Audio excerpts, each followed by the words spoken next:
Ladakh autonomous हिल development council Kargil का 5वां आम इलेक्शन अब 4 अक्टूबर को होगा। सुप्रीम कोर्ट के फैसले के 2 रोज बाद इलेक्शन अथॉरिटी ने इलेक्शन का नया नोटिफिकेशन जारी कर दिया है। नोटिफिकेशन के मुताबिक पर्चा नामजदगी का अमल 9 सितंबर से शुरू होगा, जबकि 16 सितंबर नॉमिनेशन की आखिरी तारीख होगी। पर्चों की जांच 18 सितंबर तक होगी और 20 सितंबर को उम्मीदवार अपना पर्चा वापस ले सकते हैं। वोटिंग का अमल 4 अक्टूबर को सुबह 8 बजे से शाम 4 बजे तक जारी रहेगा। वोटों की गिनती 8 अक्टूबर को होगी। काउंसिल की तश्कील का अमल 11 अक्टूबर तक मुकम्मल हो जाएगा। सुप्रीम कोर्ट के फैसले के बाद इलेक्शन अथॉरिटी ने नेशनल कॉन्फ्रेंस को उसका चुनाव चिन्ह हल अलॉट कर दिया है। बता दें कि मरकजी हुकूमत ने नेशनल कॉन्फ्रेंस को कौमी सतह की पार्टी न मानते हुए उसे इलेक्शन हल का इलेक्शन सिंबल अलॉट करने की मुखालिफत की थी। हाई कोर्ट की तरफ से इस अपील को रद्द करने के बाद मामला सुप्रीम कोर्ट में पहुंचा, जहां सुप्रीम कोर्ट ने इस फैसले को बरकरार रखते हुए इलेक्शन अथॉरिटी को हल चुनाव चिन्ह नेशनल कॉन्फ्रेंस को अलॉट करने की हिदायत दी थी।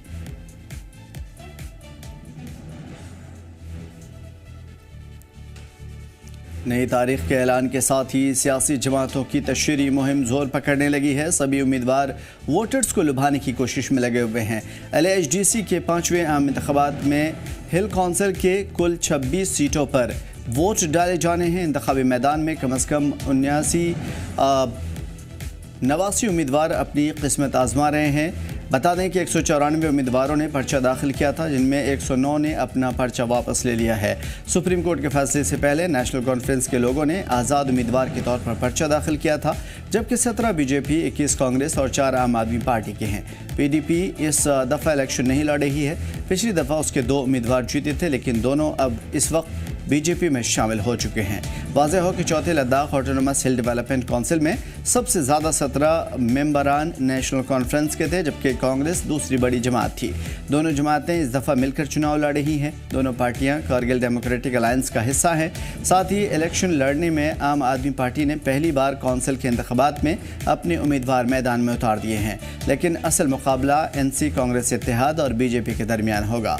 पिछले काउंसिल में BJP का एक उम्मीदवार कामयाब हुआ था। इलेक्शन के लिए सिक्योरिटी के भी सख्त इंतजाम किए गए हैं। पोलिंग के लिए 278 बूथ बनाए गए हैं और सभी पर सिक्योरिटी का पूरा इंतजाम होगा। बता दें कि लेह डिवीज़न के डेवलपमेंट काउंसिल का पहला इंतखाब 1995, जबकि कारगिल डिवीज़न में 2013 में हुआ था। काउंसिल में कुल 30 मेंबरान होते हैं, जिनमें 26 का चुनाव वोटिंग के जरिए, जबकि 4 नामजद अरकान होते हैं।